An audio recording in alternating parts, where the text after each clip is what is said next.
After having looked at your page, I'm taking that as a disingenuous question. But I very much enjoyed your first post on your page, your Happy Thanksgiving page. I thought that was really keeping in the spirit of the holidays. And I enjoyed that very much. I recommend that everybody go check that out.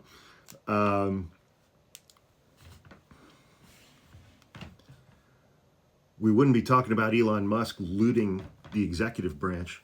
I'm sure we'd probably be talking about the implementation of Kamala Harris's plan to help all Americans, not just Democrats, to help all Americans be able to afford to buy houses.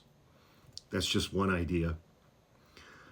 We wouldn't see Kamala Harris's Justice Department engage in explicit quid pro quo deals with indicted alleged criminals to dismiss their indictments in exchange for doing favors for them.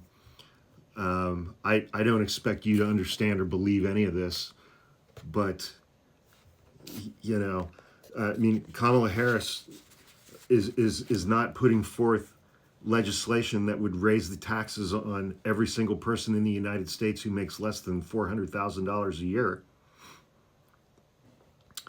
And Donald Trump would be in prison.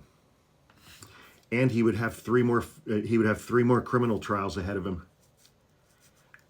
I would talk about those quite a bit in my content.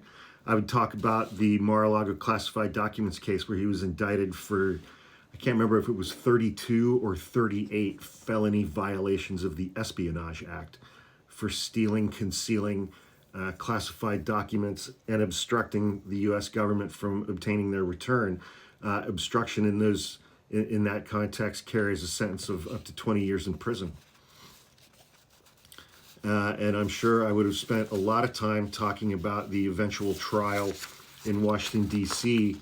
On the 4 felony counts that he was indicted on for January 6th and his efforts to overturn the 2020 election. Very similarly for what he was indicted in a RICO indictment in Fulton County, Georgia, along with 18 other co-defendants, 4 of whom pled guilty. 3 of them were his attorneys.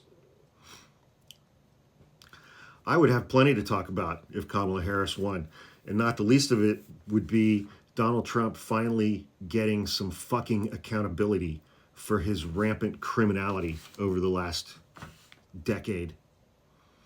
We'd have plenty to talk about, but if you have a differing opinion, please let me know in the comments. And once again, I really, really enjoyed that Thanksgiving post at the top of your page.